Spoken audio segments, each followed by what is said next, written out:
Welcome back to my channel short trade. और आगे बढ़ने से पहले आपसे रिक्वेस्ट करूंगा सब्सक्राइब ज़रूर से कर लीजिएगा, क्योंकि इस तरह की इन्फॉर्मेशन आपको इस चैनल पर डेली बेसिस पर मिलती रहती है। आज जो मैं आपके लिए स्टॉक लेकर आया हूँ, देखो इस कंपनी में भी एक बहुत बड़े दिग्गज इन्वेस्टर का नाम जुड़ा हुआ है। अब मैं आपको ये नहीं कहूँगा कि आपको किसी भी इन्वेस्टर को या कोई भी बड़े एनसीसी या जो भी मतलब एचएनआई हो या फिर इंस्टीट्यूशनल इन्वेस्टर हो, किसी को भी आंख बंद करके फॉलो तो नहीं करना है। बट हर अगर हाँ उनके पोर्टफोलियो में कोई स्टॉक है तो उसको स्टॉक को उनके पोर्टफोलियो में रखे रहने का कोई रीज़न है, ज़रूर उसमें कुछ ना कुछ तो ऐसी चीज़ है जिसकी वजह से उन्होंने अपने पोर्टफोलियो में रखा है। तो हम उस स्टॉक के बारे में रिसर्च ज़रूर कर सकते हैं। आज का जो स्टॉक है वो भी कुछ ऐसा ही स्टॉक है। कमेंट करके बताना अगर आपके पास किसी के पास ये स्टॉक है, जिसका नाम है एल्कॉन इंजीनियरिंग्स कंपनी लिमिटेड। देखो मैंने यहाँ पर 5 साल का चार्ट ओपन किया हुआ है। 5 साल में इस स्टॉक ने 4600% का मल्टी बैगर रिटर्न दिया है। और ये 4600% का मल्टी बैगर रिटर्न भी जब दिया जब इस स्टॉक में अगर मैं यहाँ पर कंपेयर करूँ तो लगभग 40% तक की गिरावट हो चुकी है। और अगर मैं इस गिरावट को ख़त्म कर दूँ, सिर्फ तेज़ी अगर हम यहाँ पर देखें इस गिरावट को ख़त्म करके, तो आप देख सकते हो लगभग 7500% का रिटर्न दिया इसने 5 साल के अंदर। अब वैसा तो मल्टी बैगर स्टॉक है ये, अब स्टॉक में एक अच्छी खासी प्रॉफिट बुकिंग भी आ चुकी है, लेकिन अभी भी मतलब मैं अपनी तरफ से नहीं बोल रहा हूँ, ये अभी भी चांसेस है स्टॉक में और तेज़ी आएगी अभी, और स्टॉक अभी और ऊपर जा सकता है। मतलब ये इसने इतना रिटर्न दे चुका है तो उसका मतलब ये नहीं कि स्टॉक अब रिटर्न नहीं देगा, दे सकता है पूरे चांसेस। और ऐसा मैं नहीं बोल रहा हूँ, आप पब्लिक डोमेन में पूरा डेटा इन्फॉर्मेशन अवेलेबल है, आप जाके देख सकते हैं। बाकी इसके बारे में आपको और चीज़ें बताता हूँ, लेकिन अगेन आपको एक ही चीज़ बोलूँगा, स्मॉल कैप है तो रिस्की होगा। और दूसरी चीज़, अगर आपको किसी भी स्टॉक में जाना है तो एक बार आप अपने फाइनेंशियल एडवाइजर से सलाह ज़रूर ले लीजिएगा, उसके बाद डिसीजन लीजिएगा, या फिर आप खुद से रिसर्च करो। अगर आपको नहीं कुछ समझ में आ रहा है तो कोई इशू नहीं, आप कमेंट कीजिएगा, मैं आपके हर कमेंट का रिप्लाई करता हूँ। पूरी कोशिश करूँगा आपका जो भी डाउट होगा उसको क्लियर कर सकूँ। तो चलो मैं आपको इस स्टॉक से जुड़ी एक न्यूज़ शेयर करता हूँ, उसके बाद इसका टेक्निकल देखेंगे। लेकिन उससे पहले अगर अभी तक आपने अपना डीमेट अकाउंट ओपन नहीं किया तो इंडिया का टॉप ब्रोकर है भाई यहाँ पर अपस्टॉक, जो आपको दे रहा है फ्री डीमेट अकाउंट ओपन करने का मौका, और यहाँ पर आपको टाटा ग्रुप का भरोसा भी मिलता है। तो भाई किस बात की देर है, जाइएगा, नीचे लिंक आपको डिस्क्रिप्शन में मिल जाएगा, लिंक पर क्लिक कीजिएगा और अपना डीमेट अकाउंट ओपन कीजिएगा और अपनी ट्रेडिंग जर्नी आज ही स्टार्ट करें। लिंक आपको डिस्क्रिप्शन में मिल जाएगा। अब आप चाहें तो खुद भी उसके बारे में सर्च करके देख सकते हैं। 4600% उछल गया ये मल्टी बैगर, विजय केडिया के पास है लगभग 2.5 करोड़ शेयर। 15 घंटे पहले का आर्टिकल हिंदुस्तान का, यही देख लेते हैं क्या है। तो आप देख सकते हैं 4600% उछल गया मल्टी बैगर स्टॉक, और विजय केडिया के पास है 2 करोड़ 45 लाख शेयर। ठीक है, मे बी 2 करोड़ 45 लाख है ये, 24 लाख 50 हज़ार शेयर है। ठीक है, 2 करोड़ 45 लाख नहीं, 24 लाख 50 हज़ार शेयर हैं। तो कौन से स्टॉक की बात हो रही है? Multi bagger company Elcon engineerings. 5 साल में 4600% से ज़्यादा चढ़ गए हैं शेयर। कंपनी के शेयर अवधि में 9 रुपये से बढ़कर 440 रुपये के ऊपर आ गए हैं। अब देखो सबसे पहले मैं आपको बताऊं, एक बात मेरी यहाँ पर आप थोड़ा सा समझने की कोशिश करना। जो भी लोग इस तरह के स्टॉक्स सर्च कर रहे हैं कि मुझे ऐसे स्टॉक्स मिल जाएं, सबसे पहला स्टेप मैं आपको बता रहा हूँ। सबसे पहला स्टेप क्या होगा? 4600% का रिटर्न हमें बहुत अच्छा लगता है, लेकिन इसकी 5 साल की जर्नी में इसमें बड़े बड़े उतार चढ़ाव भी आते हैं। ठीक है, 10-20% ये देख लो आप यहाँ पर, ये मतलब आप मान के चलो 25-30%, 1 लाख पे 30-35 हज़ार रुपये गिर जाना, ये सब चीज़ें बहुत बार आते हैं उतार चढ़ाव, कई बार आते हैं। देख लो यहाँ पर, ठीक है, 40-30-35% गिरते हैं। ये गिरावटें फेज करने की अगर कैपेसिटी है तो इस तरह के स्टॉक्स मार्केट में आज भी अवेलेबल हैं, जो आपको इस तरह का रिटर्न दे सकते हैं आने वाले 5 साल में। एक तो पेशेंस रखना पड़ेगा, सबसे पहली चीज़ मैं अभी भी बता रहा हूँ। उस तरह के स्टॉक्स मार्केट में अभी भी अवेलेबल हैं, और मैं इस तरह की जो स्टॉक्स है अपनी पेड मेंबरशिप में प्रोवाइड करूँगा। हमारी पहले पेड मेंबरशिप थी बट अभी किसी वजह से हट गई है। मैं दोबारा यहाँ पर पेड मेंबरशिप करूँगा, आपको यहाँ पर ज्वाइन बटन नजर आएगा, तो मे बी नेक्स्ट मंथ से शुरू करूँगा। इस तरह के स्टॉक्स मैं आपको वहाँ पर प्रोवाइड कराने वाला हूँ। तो आप जो लोग इस तरह के स्टॉक्स ढूंढते हैं तो आप हमारी मेंबरशिप ज्वाइन कर सकते हैं, सिर्फ इसी तरह के स्टॉक्स आपको वहाँ पर मिलेंगे। तो यहाँ पर ये स्टॉक में मैंने आपको क्लियर बता दिया, 5 साल में 4600% से ज़्यादा का रिटर्न तो दिया है, लेकिन उस बीच में काफ़ी सारे उतार चढ़ाव आए हैं। वो फेज़ करना, अगर किसी की कैपेसिटी है वो फेज़ कर सकता है तो डेफिनेटली उसको इतना बड़ा रिटर्न भी मिलेगा। जो नहीं कर सकता, 10-20% स्टॉक टूटा, 30% 40% टूटा, वो डर के निकल गए, तो कहाँ से रिटर्न मिलेगा? ठीक है, वेट करना पड़ेगा। अब फिलहाल हम यहाँ पर इस स्टॉक की तरफ चलते हैं। दिग्गज निवेशक विजय केडिया के पास कंपनी के 24 लाख से ज़्यादा शेयर हैं, और लेटेस्ट अपडेट है फ्राइडे का, आप देख सकते हैं यहाँ पर 28 मार्च। ठीक है, कल का ये आर्टिकल है ये। हैवी इलेक्ट्रिकल इक्विपमेंट इंडस्ट्री से जुड़ी कंपनी एल्कॉन इंजीनियरिंग के शेयरों ने निवेशकों को छप्पड़ फाड़ रिटर्न दिया है। कंपनी के शेयर पिछले 5 साल में 4600% से अधिक चढ़ गए हैं। एल्कॉन इंजीनियरिंग के शेयर इस अवधि में 9 रुपये से बढ़कर 440 के ऊपर पहुंच गए। दिग्गज इन्वेस्टर विजय किशन लाल केडिया का एल्कॉन इंजीनियरिंग पर बड़ा दांव। केडिया के पास है 24 लाख से ज्यादा शेयर और यहाँ पर स्टॉक के बारे में बताया गया है कितना कितना है सब। यहाँ पर आप देखेंगे मल्टीबैगर कंपनी में जो केडिया की हिस्सेदारी है 1.09% है। अगर म्यूचुअल फंड की बात करें तो Franklin India smaller companies fund के पास एल्कॉन इंजीनियरिंग के लगभग 1.09% के समथिंग की हिस्सेदारी है, जो कि लगभग 24,50,478 स्टॉक्स जो है बैठते हैं। और ये डेटा दिसंबर लास्ट क्वार्टर दिसंबर 2024 तक का है। लेकिन वहीं पर जो मैंने आपको बताया गिरावट भी फेस करनी पड़ेगी। 6 महीने में 45% ज्यादा गिर चुके हैं स्टॉक।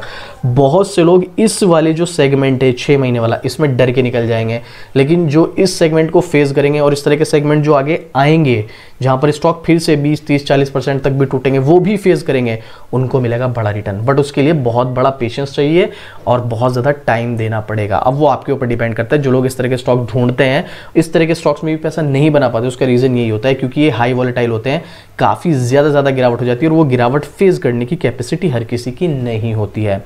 अब मैं किसी को डिमोटिवेट नहीं कर रहा हूँ, ये तो सबका अपना अपना पर्सनल ओपिनियन है। देखो भाई, आपको स्टॉक में एंट्री लेनी है या नहीं लेनी है, आपका जो भी ओपिनियन है, एक बार फाइनेंशियल एडवाइजर से सलाह जरूर लीजिएगा। हाँ, बट एक चीज़ मैं आपको ज़रूर बोलूँगा, देखो सीधी बात है भाई, ये जो स्टॉक में विजय केडिया या इस तरह के जो भी इन्वेस्टर्स हैं वो किसी भी स्टॉक पे ऐसे ही दांव नहीं लगाते हैं। एक प्रॉपर एनालिसिस होती है उसकी, कुछ रीज़न होता है जिसके ब्याह पर इन्वेस्टमेंट किया जाता है। तो इसीलिए आप इनके पोर्टफोलियो को ब्लाइंडली फॉलो तो बिल्कुल भी मत करें, लेकिन अगर इनके पोर्टफोलियो में कोई स्टॉक है तो उसकी एक बार रिसर्च ज़रूर कीजिएगा। ये मेरा हमेशा से मानना है। चलो कोई बात नहीं, तो फिलहाल तो यहाँ पर इसमें विजय केडिया के पास इतने इतने स्टॉक है, यहाँ पर इसके बारे में बताया गया है। तो अब फिलहाल विजय केडिया के पास है, तो इसमें और कौन कौन है देखिएगा। यहाँ पर आपको जो इसका मार्केट कैप है वो 10,000 करोड़ नजर आ रहा है, बट आप 5 साल से कंपेयर कर सकते हैं 5 साल में कितना ज़्यादा बड़ा होगा। इसके बारे में हम डिटेल में डिस्कस करेंगे कि भाई 10,000 करोड़ पे स्मॉल कैप कैसे हुई, ये मैं आपको पहले ही बता चुका हूँ। स्टॉक मार्केट बेसिक वाली जो हमारी प्लेलिस्ट है, यहाँ पर मैं आपके साथ सब कुछ डिस्कस करने वाला हूँ कि भाई ये 10,000 करोड़ का मार्केट कैप होने के बाद भी स्मॉल कैप की कैटेगरी में कैसे आती है। स्टॉक मार्केट बेसिक वाली प्लेलिस्ट में मैं इसकी वीडियो बनाकर दिखाऊंगा, क्योंकि बहुत सारी चीज़ें फैक्टर करती हैं स्मॉल कैप मिड कैप के लिए। तो यहाँ पर आप देख सकते हैं कंपनी प्रॉफिट मेकिंग सबसे पहली चीज़, और अपने शेयर होल्डर्स को डिविडेंड दे रही है। सीधी बात है भाई, देखो यहाँ पर कोई कंपनी आपको तभी पैसा बना के दे सकती है जब वो खुद कमा रही हो, और यहाँ पर ये कंडीशन इस कंपनी पे बिल्कुल लागू होती है, क्योंकि फाइनेंशियल ईयर 2013 से लेकर अभी तक एक भी फाइनेंशियल ईयर ऐसे नहीं जहां पर कंपनी को लॉस हुआ हो। हाँ, कम हुआ है बीच में, देख सकते हैं आप यहाँ पर बहुत कम हो गया था प्रॉफिट, लेकिन लॉस नहीं हुआ, और कम होने के बाद फिर दोबारा से बढ़ते हुए कर्व में हमें नजर आया है यहाँ पर। तो भाई सीधी बात मैं आपको यही बताऊंगा कि कंपनी अगर खुद कमा रही है तो आपको भी वो कमा के देगी, लेकिन जो कंपनी खुद ही नहीं कमा रही है वो आपको क्या कमा के देगी। तो यहाँ पर ये कंडीशन बिल्कुल लागू होती है कि भाई ये कंपनी पैसा कमा रही है तो हमको भी दे सकती है कमा के। और देखो सेल्स ग्रोथ थोड़ी बहुत बीच में, मतलब लॉन्ग टर्म की बात करें हम तो थोड़ी सी कम है, लेकिन फिर भी मेंटेन की हुई ठीक ठाक। और प्रॉफिट ग्रोथ इस कंपनी का 10 साल हो, 5 साल हो, 3 साल हो या लास्ट ईयर हो, सब हमें ज़बरदस्त देखने को मिला है। वहीं स्टॉक प्राइस CAGR भी बहुत शानदार है, वो तो हो गई 5 साल के चार्ट से हमें पता चल रहा है, बट लास्ट ईयर का थोड़ा सा खराब हमें देखने को मिल रहा है। वहीं रिटर्न ऑन इक्विटी भी इसकी अच्छी खासी हमें देखने को मिली है। और बैलेंस शीट में अगर आप इसका डेट भी देखोगे तो पूरी तरीके से कंट्रोल में सिर्फ 118 करोड़ का, जो कि 2013 में 697 करोड़ ऑलमोस्ट 700 करोड़ का था, जो आज की डेट में 118 करोड़ का नजर आ रहा है। रिजर्व्स की बात करोगे तो 1750 करोड़ के रिजर्व्स हैं और 800 करोड़ प्लस के इसके फिक्स एसेट हैं। बैलेंस शीट इन्होंने अच्छी मेंटेन की हुई है, और इस तरह की कंपनीज अगर बैलेंस शीट मेंटेन अच्छी कर रही हैं, सब कुछ प्रॉफिट हमें अच्छा खासा नजर आ रहा है, तो भाई देखो सीधी बात है यहाँ पर इस तरह की कंपनीज में इन्वेस्टमेंट का मौका होता है। लेकिन हाँ, सिर्फ इस चीज़ को देखने के बेस पर भी हम यहाँ पर स्टॉक में इन्वेस्टमेंट नहीं कर सकते, ये भी चीज़ ध्यान रखना।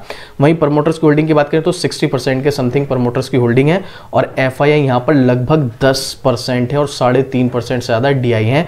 गवर्नमेंट ऑलमोस्ट ना के बराबर ही, बाकी 27% जो है यहाँ पर पब्लिक के पास है। अगर आप सीधे तौर पे देखोगे भाई, लगभग 13.5 से 14% का स्टेक FII और DI का है इसमें, और ये अपने आप में एक बहुत बड़ी बात है। देखो FII या DI, चलो DI को तो मैं फिर भी एक बार को थोड़ा सा इग्नोर कर देता हूँ, क्योंकि DI में बहुत सारे मतलब इसके ऊपर तो देखो मैं आपको एक सेपरेट वीडियो बनाऊंगा। बहुत सारे लोगों को लगता है कि DI जो है उसमें नुकसान जो है DI में तो देखो हमारा ही होता है, मतलब रिटेल इन्वेस्टर की होता है। किस तरीके से होता है वो मैं आपको बताऊंगा डिटेलिंग वीडियो में। बहुत से लोगों को लगता है कि DI ने यहाँ पर पैसा लगा रखा है, DI को मार्केट नीचे गिर रही है तो DI डोमेस्टिक इंस्टीट्यूशनल इन्वेस्टर का नुकसान हो रहा है। भाई डोमेस्टिक इंस्टीट्यूशनल इन्वेस्टर पे पैसा कहाँ से आता है, वो हमारा ही तो है। म्यूचुअल फंड के थ्रू हो या फिर कोई बैंकिंग के थ्रू हो, बैंकिंग अपने पैसा लगा रही है, किसका पैसा है वो आम हमारा ही तो है। बस वो हमारा पैसा जमा होने के बाद डोमेस्टिक इंस्टीट्यूशनल इन्वेस्टर के थ्रू लगाया जाता है, तो उसमें भी नुकसान हमारा ही होता है।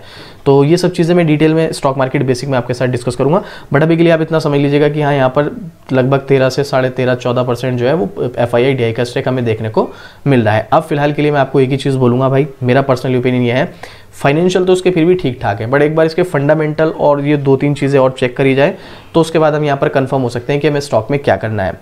अभी फिलहाल जैसे कि स्टॉक हमें डिस्काउंट पर देखने को मिल रहा है, उसके अकॉर्डिंग तो देखो अगर यहाँ पर स्टॉक में इस लेवल पर एंट्री ली भी जाए तो स्टॉक में डेफिनेटली जिगजैग पैटर्न तो बनेगा ही उतार चढ़ाव में, लेकिन हाँ ये है कि अपने रेजिस्टेंस तक जाने की कोशिश जरूर करेगा जो कि लगभग 650 के आसपास का है। तो अगर आप करंट लेवल पर एंट्री ले भी लेते हैं तो भाई देखो चांसेस है 650 तक जाएगा स्टॉक। वो एक अलग बात है, इसमें थोड़ा सा टाइम लगेगा, ये नहीं कि भाई 1 महीने के अंदर आपको 650 पर जाता हुआ नजर आएगा, धीरे धीरे जिगजैग पैटर्न करता हुआ ऊपर जाएगा तो आप यहाँ पे जा सकते हैं। बट अगर बीच में छोटे मोटी गिरावटें या फिर मान लो यहाँ से 449 से पता चले उल्टा सीधा 400 पे आ गया, आप ऐसी कंडीशन में डर गए तो फिर देखो फिर आप मतलब इस स्टॉक में क्या किसी में भी आप पैसा नहीं बना पाओगे। तो अगर आप इस लेवल पर एंट्री लेने के लिए रेडी हैं तो ये याद रखना, ये अपने रेजिस्टेंस सपोर्ट पर दोबारा भी आ सकता है, और अगर आया तो वो टाइम एवरेज करने को होगा, डरने का नहीं होगा। और ये मेरा पर्सनल ओपिनियन है, हो सकता है मैं यहाँ पर गलत हूँ, मैं फिर से बोल रहा हूँ। तो एक बार फाइनेंशियल एडवाइजर से सलाह जरूर लेना या खुद से रिसर्च कर लेना। हाँ कोई डाउट कोई क्वेश्चन होता है तो आप मुझे कमेंट करके बता सकते हैं। अब आपके पास कोई क्वेश्चन है, कोई डाउट है ऐसे स्टॉक के बारे में, अपना कोई ओपिनियन शेयर करना चाहते हो तो आप मुझे कमेंट करके बताइएगा। मैं डेफिनेटली आपके हर कमेंट का रिप्लाई करता हूँ और जो भी मुझसे हो सकेगा मैं पूरी हेल्प करने की कोशिश करूँगा। और जिन्होंने हाई लेवल पर बाय कर रखा है वो एवरेज चाहें तो वो भी कर सकते हैं, बट अपनी लिमिट के अकॉर्डिंग, क्योंकि मैंने रिस्क बता दिया, इसमें रिस्क रहता है और हाई वॉलेटिलिटी भी है, तो अब आप उस हिसाब से देख लीजिएगा। बाकी इस तरह की अपडेट आपको डेली बेसिस पर शॉर्ट ट्रेड पर मिलती रहती है, तो भाई सब्सक्राइब भी जरूर से कर लेना। तो चलिए मिलते हैं फिर से इसी तरीके एक और जबरदस्त जानकारी के साथ। जय हिंद।